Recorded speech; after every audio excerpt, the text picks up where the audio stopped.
Karakteristik persamaan kuadrat berdasarkan koefisiennya.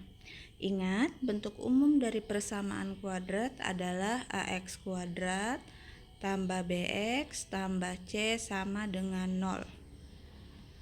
PK di sini adalah singkatan dari persamaan kuadrat. Nah, koefisien dari persamaan kuadrat ini adalah koefisien x kuadrat untuk A ya. B koefisien x dan C adalah konstanta. A, B, dan C atau koefisien-koefisien pada persamaan kuadrat ini dapat membentuk suatu karakteristik tertentu. Baik, selanjutnya akar-akar persamaan kuadrat biasa dituliskan sebagai x1 dan x2. Apa saja sifat-sifat yang dibentuk oleh koefisien dari persamaan kuadrat ini?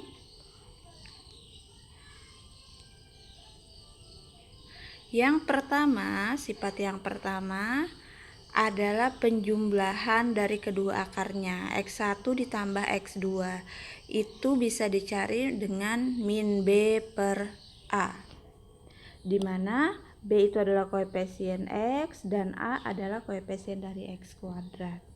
Jadi tanpa kita memfaktorkan terlebih dahulu, tanpa kita mencari akar-akarnya, kita dapat langsung menentukan berapa sih jumlah dari X1 tambah X2 menggunakan rumusan ini. Nanti kita coba di contoh soal ya. Baik, sifat yang kedua atau karakteristik yang kedua adalah X1 dikali X2. Hasilnya adalah sama dengan C per A. Ketiga, X1 kurang X2 sama dengan plus minus akar D ini diskriminan, per A. Kemudian ada lagi bentuk yang keempat, X1 kuadrat tambah X2 kuadrat. Itu bisa dicari dengan X1 tambah X2 dikuadratkan dikurang 2X1 X2. Kemudian selanjutnya yang kelima, X1 kuadrat dikurang X2 kuadrat. Itu bisa dicari dengan cara X1 tambah X2 dikali X1 kurang X2. Nah, kemudian yang terakhir, yang keenam, 1 per X1 ditambah 1 per X2 itu bisa dicari dengan X1 tambah X2 per X1 kali X2. Nah, ini dia cara-caranya. Atau sama dengan min B per C. Nah, nih, geser dikit ya. Nah, ini dia caranya. Tapi yang umum dan sering digunakan itu adalah sifat nomor 1 sampai dengan 3 biasanya. Nah, bagaimana sih soal-soal yang diberikan terkait dengan karakteristik persamaan kuadrat berdasarkan koefisiennya ini? Langsung saja kita lihat contoh soal penggunaannya ya. Ini dia contoh soalnya. Akar-akar persamaan kuadrat 3x kuadrat kurang 4x tambah 7 sama dengan 0 adalah M dan N tanpa harus menyelesaikan persamaannya. Terlebih dulu, hitunglah nilai dari M tambah N, M kali N, dan M kuadrat tambah N kuadrat. Nah, jadi kita diminta menghitung nilai-nilai pada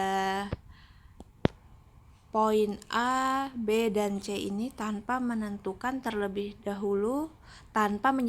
terlebih dahulu persamaan kuadratnya. Jadi kita tidak perlu memfaktorkan, tidak perlu melengkapkan kuadrat sempurna, dan tidak perlu menggunakan rumus ABC untuk menentukan X1 dan X2 atau menentukan nilai M dan N-nya. Kita diminta langsung menghitung nilai ini.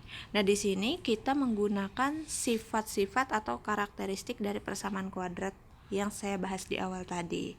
Baik, langsung saja kita buat penyelesaiannya. Pertama, kita tuliskan dulu apa yang diketahui dari soal. Diketahui 3x kuadrat dikurang 4x tambah 7 sama dengan 0. Jadi kita tuliskan dulu persamaan kuadratnya. Nah, dari persamaan kuadrat ini kita menentukan nilai A, B, dan C-nya. Ingat, A adalah koefisien x kuadrat. Bisa kita lihat pada bagian ini ya.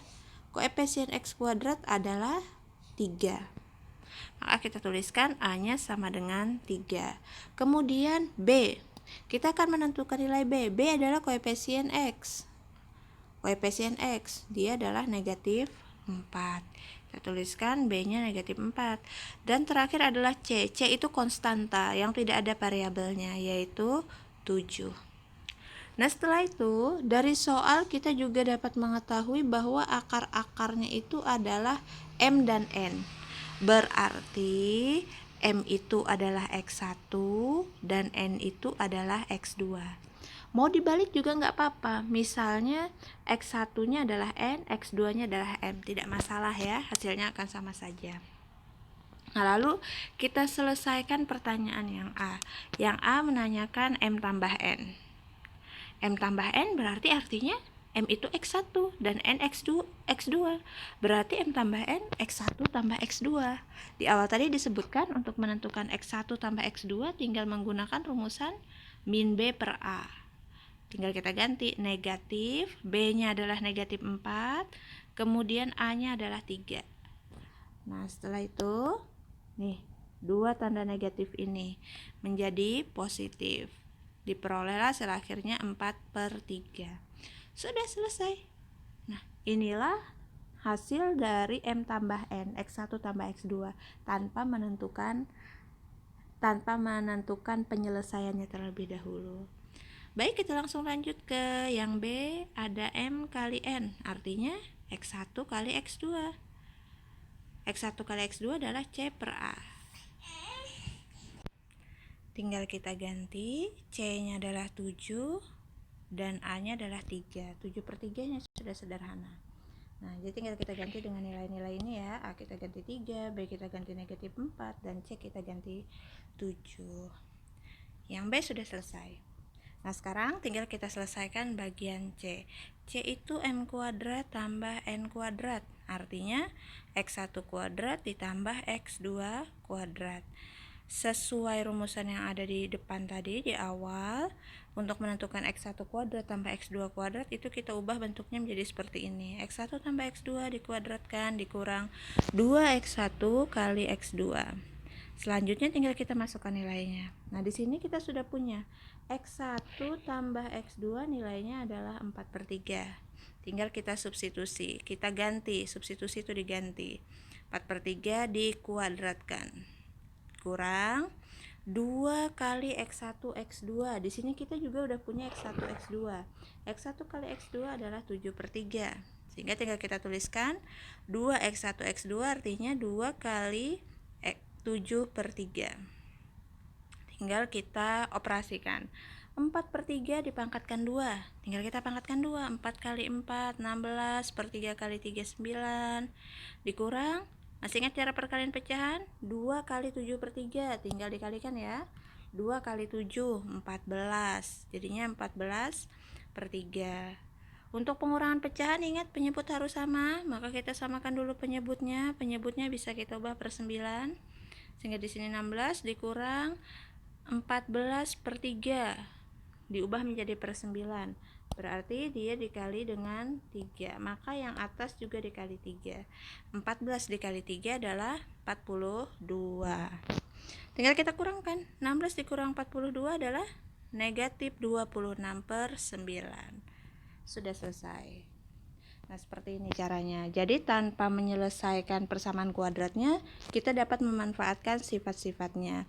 Diingat sifat-sifatnya tadi, untuk X1 tambah X2 kita menggunakan min B per A, kemudian X1 kali X2 menggunakan C per A. Untuk poin A dan B ini biasanya sering sekali digunakan di soal-soal. Nah, demikian, semoga bermanfaat. Jangan lupa klik subscribe untuk mendukung channel ini.